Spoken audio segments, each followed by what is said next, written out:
बोम्यावर जेव्हा जोन चाल करून आली त्यावेळेला बिशप कोशाला अंगावरच्या कपड्यानिशी पळून जावं लागलं होतं. फ्रान्सचा आर्चबिशप होणं तर राहिलं दूरच, त्याचं स्वतःचं जे बिशप पद होतं ते धोक्यात आलेलं होतं. पण ते बोम्या पुन्हा इंग्लिशांनी ताब्यात घेतलं. बिशप कोशाच्या पाताळयंत्री कारवाया चालू झालेल्याच होत्या. बोम्याच्या मोठ्या कासलच्या टॉवर 50 फूट उंच टॉवरवर जोनला ठेवलं. त्या टॉवरमधनं सुद्धा 50 फुटावरून उडी मारून जोननी पळून जाण्याचा प्रयत्न केला. पण ती जी तिने उडी मारली त्याच्यात तिचा पाय मोडला, बेशुद्ध पडली. बेशुद्ध अवस्थेमध्ये पकडली गेली. मग ड्यूक ऑफ बर्गंडीने ठरवलं की हे जळता निखारा आपल्या हातात ठेवण्याचं काही कारणच नाही. ड्यूक ऑफ बेडफोर्ड म्हणजे इंग्लिश सेनापती, तो म्हणाला हिची रॅन्सम खंडणी किती, किंमत मला विकत दे, जोनला मला विकत दे. त्यांनी 10,000 सुवर्ण मुद्रा दिल्या आणि जोन इंग्रजांच्या कैदेमध्ये गेली. ती इंग्रजांच्या कैदेत गेल्यानंतर बिशप कोशानी हाताशी धरून पुढचं कामकाज चालवलं. ते कामकाज म्हणजे विश्वविख्यात असलेला हा रुएचा खटला. रुए म्हणजे नॉर्मंडीची राजधानी. जोनवर आरोप होते की तू धर्मद्रोही वर्तन केलंस, पुरुषांचे कपडे घातलेस, केस कापलेस, शिरस्त्राण चढवलंस, आई वडिलांची परवानगी न घेता गावातून बाहेर पडलीस, असे 72 आरोप जोनवर ठेवून ज्या आरोपांची शेवटची शिक्षा होती खांबाला बांधून जाळून मारणे. जोन विरुद्धचा हा खटला, रुएचा खटला चालू झाला फेब्रुवारी 1431, 21 फेब्रुवारी 1431. 72 आरोप आणि त्यांचं वाचन करायला न्यायाधीशाच्या पदावर 72 ज्येष्ठ व्यक्ती बसलेल्या होत्या. पण हे सगळे 72 इंग्लिशांना सामील किंवा बिशप कोशाला सामील ते पॅरिसच्या विद्यापीठातून मागवलेले होते. पॅरिसचं विद्यापीठ इंग्लिशांच्या ताब्यात होतं. पॅरिसच्या विद्यापीठातले जे अभ्यासू, स्वच्छ धर्माचा प्रामाणिक अभ्यास करणारे ते कधीच पळून पातुयेला गेलेले होते. त्या पातुयेच्या आर्चबिशप गेलूचा कायदा नियम त्यांनी दिलेला जो निर्णय होता तो 2 वर्षापूर्वीचा मी तुम्हाला आधीच सांगितला होता. आता तिच्यावर पुन्हा आरोप हेच होते की तू गुन्हे हेच हे केले. 72 आरोप. देव तुझ्याशी बोलतो हे बोललीस, देव तुझ्याशी नसतो बोलत, देव चर्चशी बोलतो. त्यामुळे तू चर्च विरुद्ध बंड केलंस. तू एक स्त्री आहेस पण तू स्त्रीला शोभेशी वागली नाहीस, तू पुरुषाचे कपडे घातलेस. जोनवर अगदी तो जो वोकुयेचा सरदार, त्याच्या आधी गावातल्या एका पोराने दावा केला होता की माझं जोनचं लग्न झालंय. तो ज्यांनी दावा केला होता तो पलादे. पलादेला जोन आवडलेली होती, त्याची इच्छा असेल लग्न व्हावं म्हणून. त्यावेळेला SMS ची पद्धत नसल्यामुळे त्यांनी डायरेक्टच सांगितलं हिचं माझं लग्न झालेलं आहे. त्यामुळे धर्माच्या दृष्टीने प्रॉब्लेम निर्माण होऊन बसला, कारण लग्न जर झालेलं असेल तर जोन कुमारी राहत नाही. आणि पलादेने दावा केला, त्याची सुनावणी वोकुयेच्या सरदाराच्या दरबारामध्ये झालेली होती आणि तिच्यावर बिशपनी निर्णय दिलेला होता की नाही, विवाह झालेला नाही. पलादेने नंतर आपला अपराध कबूल केला, कन्फेशन दिलं आणि नुसता अपराध कबूल नाही केला तर उरलेलं जे काही पुढचं 1.5-2 वर्षाचं आयुष्य आहे ते त्यांनी जोन बरोबर जोनचा रक्षक म्हणून काढलं. कंपनीच्या तटबंदीच्या बाहेर रक्ताच्या शेवटच्या थेंबापर्यंत लढत राहिला होता तो हा पलांदे होता. पलांदे मारला गेला त्याच्यात. आणि फेब्रुवारी 1431 मध्ये तिच्यावरच्या केसची सुनावणी चालू झाली. खरं म्हणजे जोन स्त्री होती तर ख्रिश्चॅनिटीच्या चर्चच्या कायद्यानुसारच मुळात जोनला स्त्रियांच्या पहाऱ्यात ठेवायला हवं होतं. ते बिशप कोशानी मान्य न करता जोनला ठेवलं तर इंग्रजांच्या कैदेत. ते जे इंग्लिश सैनिक होते ते शिवराळ होते, ते दारुडे होते, ते गैरवर्तणूक करणारे होते. पण कैदेत असून जोनवर लुटालूट, विनयभंग किंवा बलात्कार झाले नाहीत याचं एकमेव कारण म्हणजे धसका. धसका जोन बद्दलचा. कशाचा धसका की खरंच माहित नाही की ही देवाची दूत आहे का चेटकीण आहे, काही असली तरी आपल्याला धोका आहे. त्यामुळे तिच्या वाटेला गेले नव्हते. पण तुरुंगामध्ये जोनला लाथाबुक्क्यांनी तुडवण्यात आलं, मारहाण करण्यात आली. अनेकदा जोनला छळ यंत्र होती, माणसाला चरकात घातलं जायचं ते यंत्र, किंवा क्वार्टरिंग नावाची शिक्षा होती. क्वार्टरिंग म्हणजे असं 4 दिशांनी माणसाला दोरे बांधलेले असायचे आणि मग एक चाक फिरवलं जायचं, ते फिरलं की 4 दिशांनी ओढलं जायचं. तुकडे तुकडे 4 टॉर्चर करण्याची अशी वेगवेगळी साधनं शोधून काढली होती. त्यांच्यासमोर उभं करून जोनला सांगण्यात आलेलं होतं की कबूल कर नाही तर हे छळणूक तुझी होईल. जोन शांत होती, धीरोदात्त होती, एकटी होती. तिला प्रश्न होता राजा काय करतोय, लोक काय करतायत.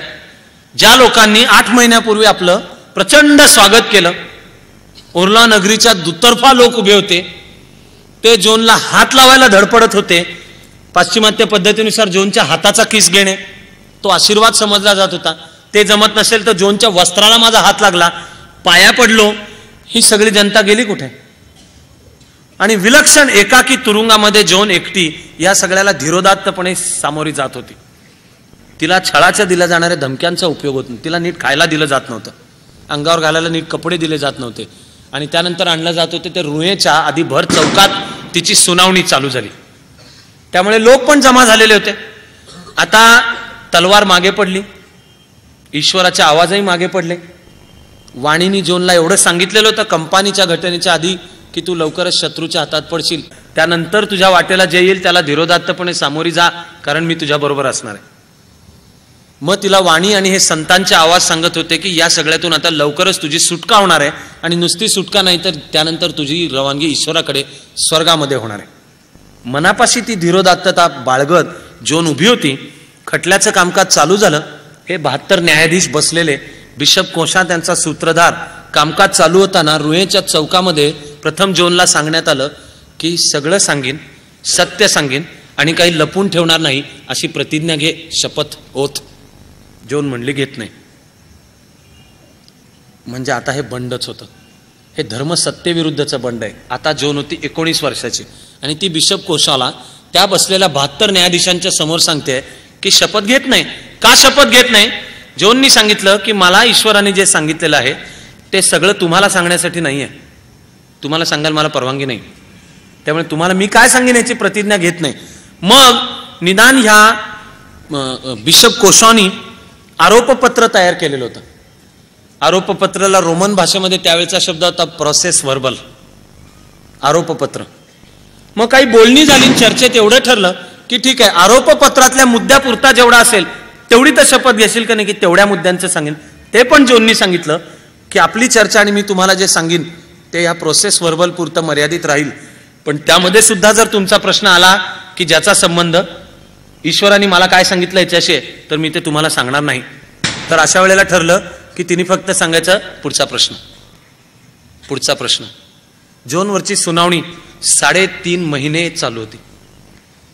मध्ये थोड्या थोड्या दिवसांचे ब्रेक आहेत, पण त्या एकेका दिवशी जोनला एका स्टूलवर असं बसवून ठेवलेलं असायचं. हातापायात साखळदंड, पायघोळ झगा तिला घालायला दिलेला, अन्न पाणी नाही, आणि 9-9 तास तिची चौकशी चालायची. ते 9-9 तास तिला कोणी पाणी पण विचारायचं नाही. तरी सुद्धा पहिल्यांदा या रुहेच्या चौकामध्ये जाहीर सुनावणी होत असताना जोन जी उत्तर देत होती त्यांनी लोक तिच्या बाजूला होत होते. नुसते लोक तिच्या बाजूला होत नव्हते, तर या 72 न्यायाधीशांच्या मधले सुद्धा अनेक जण तिच्या बाजूला होत होते. त्यामध्ये होता या सगळ्या खटल्याच्या कामकाजाची नोंद ठेवणारा जो मुख्य लेखनिक, त्याचं नाव माशॉ. माशॉ मनाने जोनलाच सामील झाला. त्यामुळे माशॉला लक्षात येत होतं की ह्या बिशप कोशाचं ऐकून बाकीचे काही लेखनिक मुद्दाम चुकीच्या नोंदी करतात.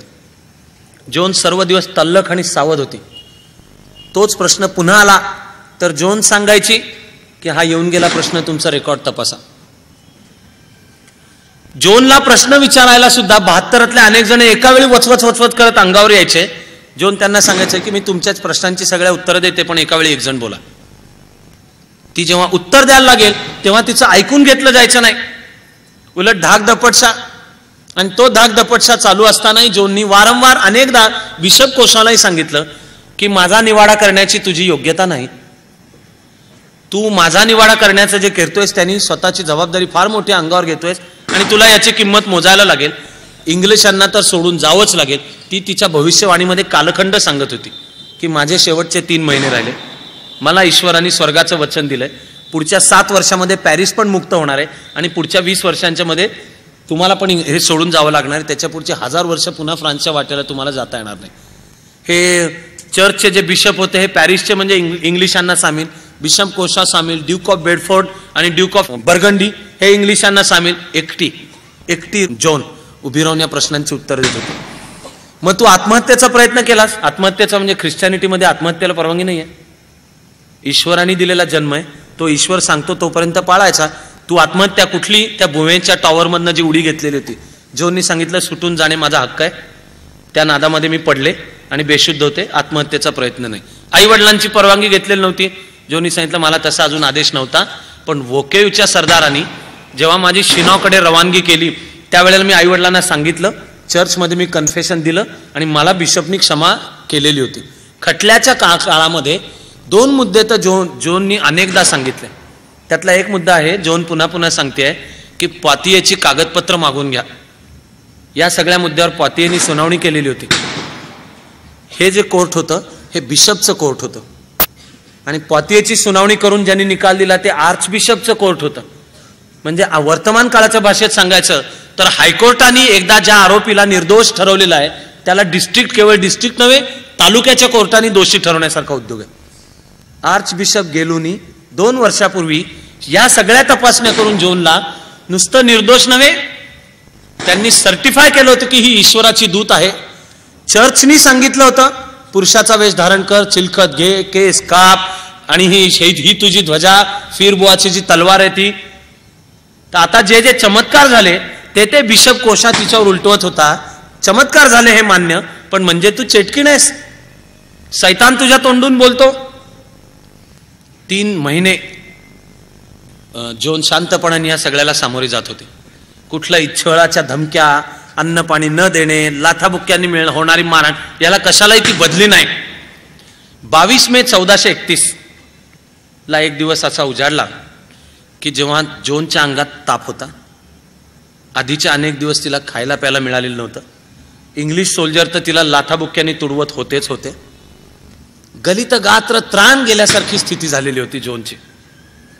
आधीच्या काळामध्ये या 72 मधले 2 बिशप असे होते ज्यातल्या एका बिशपनी सांगितलेलं होतं की हा जोनवर चाललाय, हा अन्याय चाललाय. हे त्यानं कोर्टात बोलला.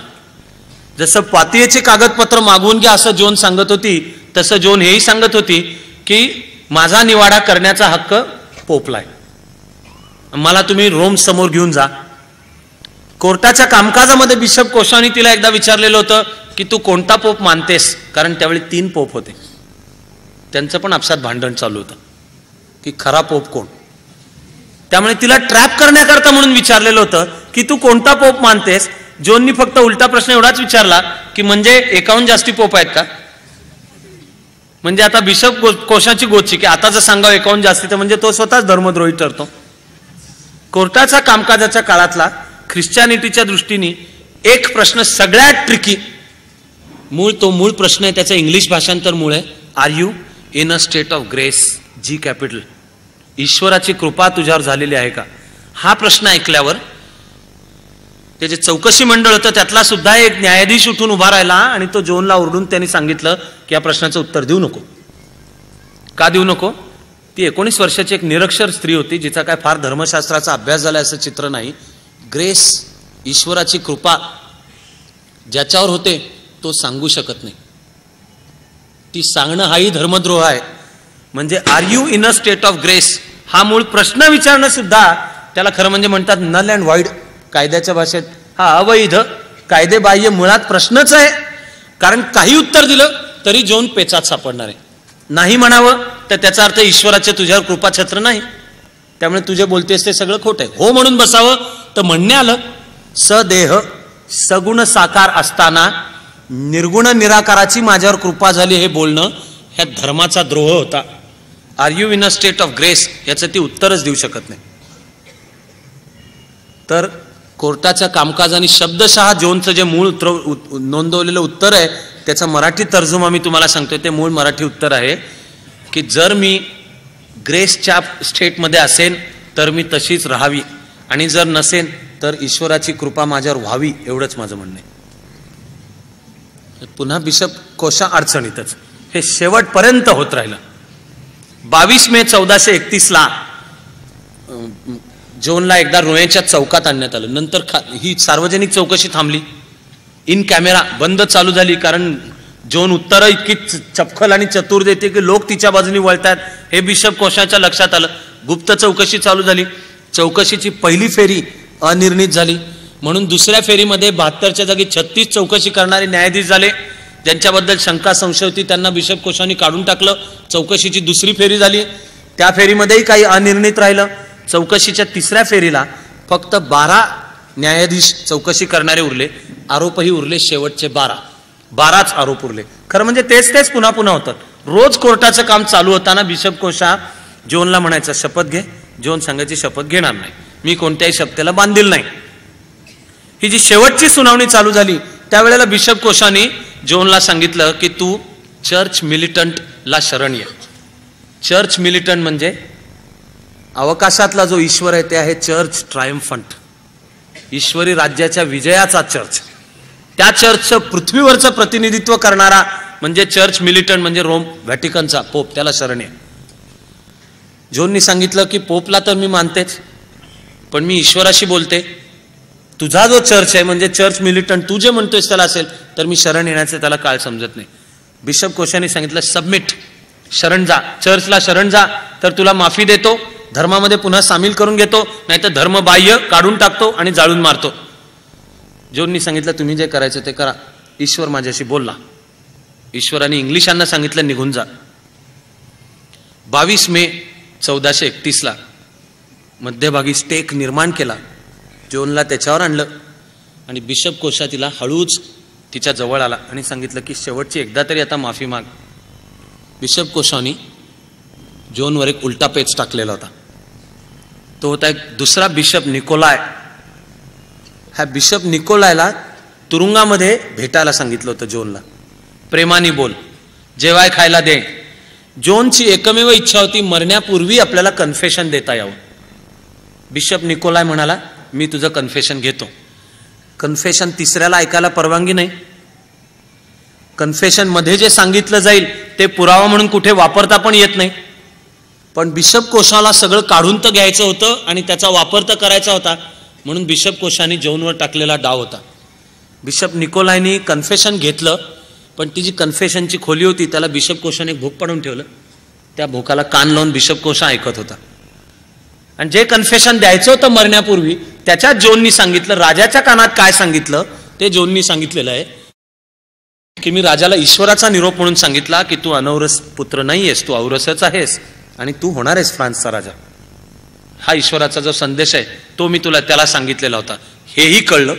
त्यामुळे कोर्टामध्ये बिशप कोशाने विचारणं चालू केलं की राजाला तू काय सांगितलंस, हे सांगितलं का, हे सांगितलं का. आणि जोन सांगत राहिली की राजाला मी जे सांगितलं ते केवळ त्याच्यासाठीच आहे. या 22 मेच्या दिवशी बिशप कोशा तिच्या जवळ गेला. त्यांनी काही एक लिहून आणलेलं होतं ते जोनला दिलं आणि म्हणाला की जोन हे बघ आमचंही चुकलेलं कळलंय आम्हाला, पण तू मला संधी दे तुला वाचवण्याची या इंग्लिशांच्या ताब्यातून. तर तू एवढे 4 गोष्टी तुझ्या चुकल्या एवढं तू कबूल कर, नाही तर तुला आता मला जाळून मारावं लागणार आहे, मी थांबू नाही शकत. इतिहासाला आजपर्यंत आश्चर्यकारक वाटलेला क्षण इथे घडलाय. तो म्हणजे खांबाला बांधलेली जी जोन होती ती अचानक मान लटकावून म्हणाली आय सबमिट, मी शरण येते, मी शरण येते. आणि ती म्हणाली माझं चुकलेलं आहे. जोन म्हणाली की हे आवाज येत होते हे काही ईश्वराचे होते, हे खरं नाही, माझ्याशी संत बोलत होते हे खरं नाही. मग बिशप कोशाने तिला सांगितलं की ह्या एवढ्या गोष्टीवर सही कर. ती गोष्ट काय आहे ते आहे पाप निवेदन. ते सांगताना बिशप कोशाने सांगितलं की एवढी तू सही किंवा तुझा अंगठा तेवढं कर, तुला आम्ही चर्चमध्ये पुन्हा सामील करतो, मासला उपस्थित राहायची परवानगी देतो आणि सर्व गुन्ह्यांची माफी देतो. नंतर इंग्लिशांकडून तू जाशील फ्रेंचांच्या ताब्यात. पुढे थोडी सुनावणी व्हायची असते. या सगळ्या खाली एक प्रकारच्या चक्कर आलेली असताना जोननी त्याच्यावर सही केली. बिशप कोशाने तो जो कागद होता तो प्रत्यक्ष नुसता ह्या गोष्टींचा नव्हता. जोन जणू सगळ्या आरोपांची मूळचे 72 आरोपची कबुली देते असा तो कागद होता. त्याच्यावर सही घेतली आणि जोनची रवानगी तुरुंगात झाली. बाहेर बातमी पसरली की जोननी गुन्ह्यांची कबुली पण दिलेली आहे. राजा शांत, जनता शांत. जो फ्रान्स स्वतंत्र केला ती जनता गप्प, ज्या राजाला राज्याभिषेक केला तो राजा गप्प, तो रॅन्सम त्याची जी खंडणी द्यायची ती पण देत नाहीये. आणि आता तर जोननी कबुली पण दिली. जोनची रवानगी तुरुंगात झाली. तुरुंगात गेल्यानंतर जोनच्या लक्षात आलं की आपण पुन्हा इंग्रजांच्याच तुरुंगामध्ये आलो. बिशप कोशाला चौकशीच्या काळामध्ये एक दुसरा धर्मगुरू, तो बिशप कोशाचा वरिष्ठ होता, पॅरिसहून आलेला होता, त्याचं नाव हुपविये. तो धर्मशास्त्राचा आणि न्यायशास्त्राचा अभ्यासक होता. त्यांनी बिशप कोशाला सांगितलेलं होतं की तू जो खटला चालवतोय तो सगळ्याच्या सगळा कायदेबाह्य आहे. तो का सगळ्याच्या सगळा कायदेबाह्य आहे? एकतर जोन 21च्या खालची म्हणजे मायनर, त्यामुळे तिला वकील देण्याचा हक्क आहे तो तू तिला देऊ दिलेला नाहीस. तिला जर तुरुंगात ठेवायचं असेल तर फ्रेंचांच्या ठेवायला पाहिजे, ते तू इंग्लिशांच्या ठेवलेस. ती स्त्री आहे, तिच्या भोवती पहारेकरी असतील तर ते स्त्रिया पाहिजेत, ते तू पुरुषच ठेवलेले आहेस. जे आरोप तू वाचून दाखवतोयस ती सगळी पातियेला पूर्वी चौकशी झालेली आहे आणि ते तुझं वरिष्ठ कोर्ट आहे असं असून तू कनिष्ठ कोर्ट आता करतोयस, हेही चूक आहे. आणि सगळ्यात महत्वाचा मुद्दा म्हणजे तुझ्या आरोपपत्रांमध्ये असलेल्या मुद्द्यांमध्ये हा 7वा चार्ल्स राजा आहे. त्याला समन्स नाही, त्याला बोलवलेलं नाही, त्याला कोर्टात हजर नाही, त्याला काय म्हणायचे ते नाही, एकतर्फीची सगळी सुनावणी चाललेली आहे. हे सगळं ऐकल्यावर बिशप कोशानी वरिष्ठ असलेल्या या धर्मगुरू हुपवियेला खुनाची धमकी दिली की तू रुहेमधनं बाहेर जातो कसा, तू पहिले पळून जा, म्हणजे थांबलास तर रुहेत थांबतो कसा, तुला मारून टाकू. जीवाच्या भीतीने तो धर्मगुरू हुपविये पळून गेला. जोन पुन्हा इंग्लिशांच्या कैदेमध्ये गेली. तिला लक्षात आलं की आपला विश्वासघात झालेला आहे. तिने स्त्रीचे कपडे घातलेले होते. त्या इंग्लिशांच्या कैदेमध्ये तिला मारहाण झाली. काय झालं पुढे नेमकं कोणालाच कळलं नाही. वस्तुस्थिती उरते की इंग्लिशांच्या कैदेत असताना जोननी पुन्हा एकदा पुरुषाचा वेश अंगावर घातला आणि बिशप कोशा ज्याची वाट पाहत होता, किंबहुना नुसता वाट काय पाहत होता, जे घडवून आणण्याकरता त्याचं सगळं चाललं होतं ते झालं. ते म्हणजे गुन्ह्यांची कबुली दिल्यानंतरही पुन्हा एकदा तिने तोच गुन्हा पुन्हा केला, म्हणजे रिग्रेस पुन्हा ते केलं. म्हणजे आता माफीची तिच्या शक्यता नाही आणि तिला जाळून मारावं लागणार. 30 मेला जोननी पुन्हा पुरुषी कपडे घातल्याची बातमी आगीसारखी रुहेच्या बाजारामध्ये पोहोचली. 31 मेच्या सकाळी जोन करताचा स्टेक तयार करण्यात आला आणि पुन्हा एकदा जोनला साखळदंडामध्ये बांधून आणून उभं करण्यात आलं. शेवटच्यांदा आरोप वाचून दाखवायचे म्हणून बिशप कोशानी वाचून दाखवले. लोकांची गच्च गर्दी जमलेली. त्या गर्दीला जोनपाशी जाण्यापासून रोखण्याकरता म्हणून सैनिक थांबलेले आणि बिशप कोशानी पुन्हा आरोप वाचून दाखवले. आणि जोननी सांगितलं की पूर्वी जर मी काही कबुली दिलेली असेल तर ती दबावाखाली पण होती, चुकीची पण होती, तुम्ही माझा छळ पण केलेला होता. आता तुम्ही मला जाळा, अगर काही करा. ईश्वराने मला सांगितलंय माझ्या मुक्तीचा क्षण जवळ आलाय, पण मी काही गुन्हा केलेला नाही. 31 मे 1431 जोनला त्या स्टेकला बांधून जाळून मारण्यात आलं. जोननी शेवटची इच्छा व्यक्त केली की मला क्रॉस दिसेल, मला माझ्याकरता क्रॉस दिसण्याची व्यवस्था करा. त्यावेळेला पहाऱ्याला तिच्या जवळ जो एक इंग्लिश सैनिक होता, त्या इंग्लिश सैनिकाने एक बांबू घेतला, तो तोडला आणि जोनच्या हातामध्ये तो क्रॉस करून दिला. तो क्रॉस घेऊन जोन जळून गेली.